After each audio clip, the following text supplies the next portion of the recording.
Ja.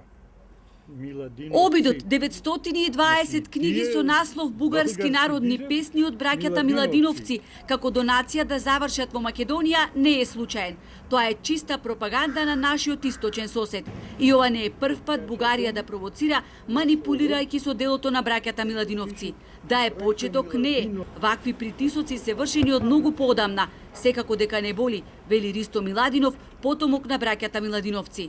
Тој прв пат јавно проговори за неправдата кон браќата Миладиновци. Македонија вели никогаш не им се одолжи на Димитрија и Константина.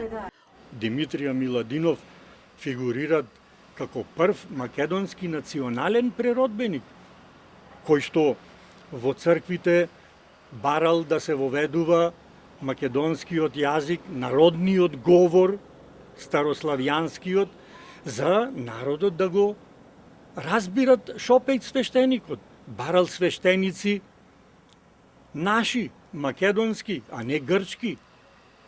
Отворил школи на мајчин јазик низ цела Македонија. Откако бугарите успеале да издействуваат ова вредно дело на браќата Миладиновци да се печати кај нив, тие многу мудро ја искористиле незаинтересираноста на Македонија да го чествува нивниот лик и дело, печатајќи го зборникот во 5 примероци. Што правиме ние?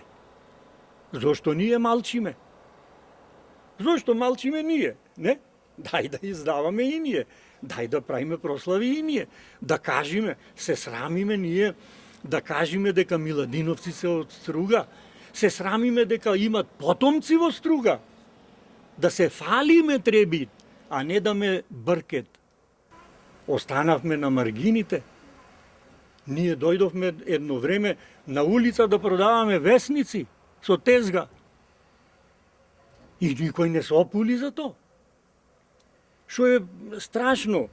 Имаше обиди да не побугарчат. Овде во нашата семејна куќа се обидуваа да не притиснат да се определиме како бугари, но никој не застана зад нас. Сме реагирале, сме барале поддршка од државата, но никој не ни сврте глава, вели Миладинов.